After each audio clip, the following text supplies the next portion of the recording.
بسم اللہ الرحمن الرحیم۔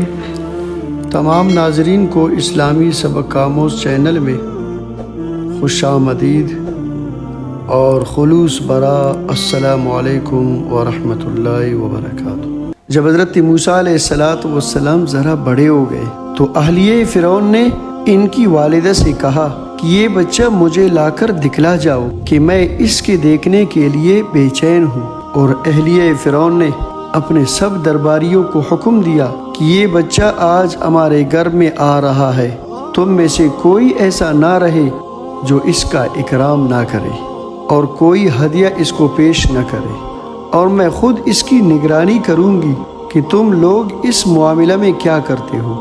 اس کا اثر یہ ہوا کہ جس وقت حضرت موسیٰ علیہ السلام اپنی والدہ کے ساتھ گھر سے نکلے، اسی وقت سے ان پر تحفوں اور ہدایہ کی بارش ہونے لگی، یہاں تک کہ اہلیہ فرعون کے پاس پہنچے تو اس نے اپنے پاس سے خاص تحفے اور ہدیے الگ پیش کیے۔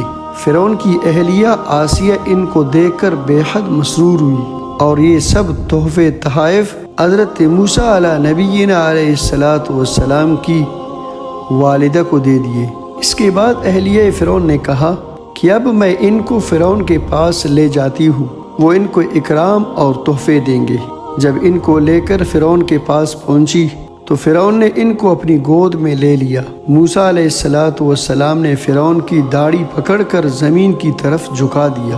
اس سے معلوم ہوا کہ پہلے زمانے کے جو کفار تھے وہ بھی داڑھی رکھ لیا کرتے تھے، لیکن آج کل کے مسلمان کہلانے کے باوجود آقا دو جہاں حضرت محمد مصطفیٰ صلی اللہ علیہ وسلم کی مبارک سنت کو گٹروں میں ڈال کر اپنے آپ کو خوبصورت کہلاتے ہیں۔ علماء کرام فرماتے ہیں اگر کوئی شخص خدا نخواستہ داڑھی منڈوا کر آئینے کے سامنے کھڑا ہو کر کہتا ہے کہ میں اب خوبصورت ہوں، خطرہ ہے کہ اس کی ایمان نہ چلی جائے۔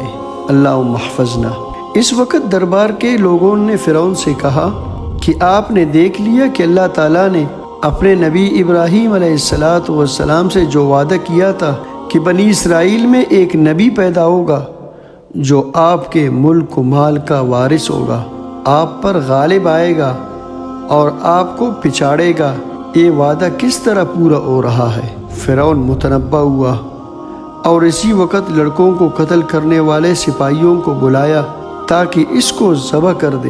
حضرت ابن عباس رضی اللہ تعالی عنہما نے یہاں پہنچ کر ابن جبیر کو خطاب کیا کہ یہ چوتھا واقعہ فتون یعنی آزمائش کا ہے کہ پھر موت سر پر منڈرانے لگی۔ اہلیہ فرعون آسیہ نے یہ دیکھا تو کہا کہ آپ تو یہ بچہ مجھے دے چکے ہیں، پھر اب یہ کیا معاملہ ہو رہا ہے؟ فرعون نے کہا کہ تم یہ نہیں دیکھتی کہ یہ لڑکا اپنے عمل سے گویا یہ دعویٰ کر رہا ہے کہ وہ مجھ کو زمین پر پچاڑ کر مجھ پر غلبہ حاصل کرنا چاہے گا۔ اہلیہ فرعون نے کہا کہ یہ لڑکا اپنے عمل سے گویا یہ دعویٰ کر رہا ہے کہ وہ مجھ کو زمین پر پچاڑ کر مجھ پر غالب آ جائے گا۔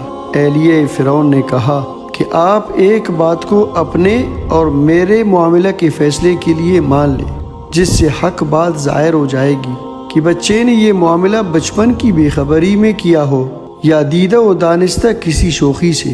آپ 2 انگارے آگ کے اور 2 موتی منگوا لیجئے اور دونوں کو ان کے سامنے رکھ دیجئے۔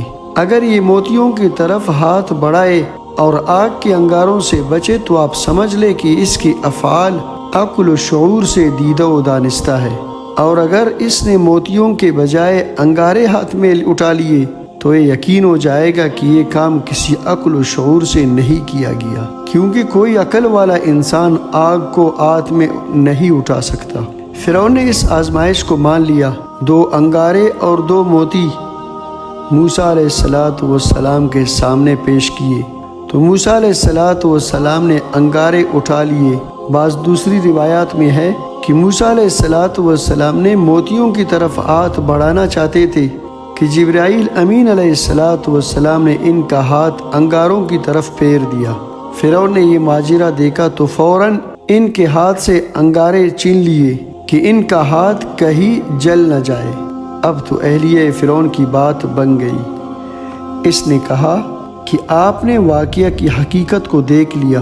اس طرح اللہ تبارک و تعالیٰ نے پھر یہ موت موسیٰ علیہ السلام سے ٹلا دی، کیونکہ قدرت خداوندی کو ان سے آگے بہت سارے کام لینا تھا۔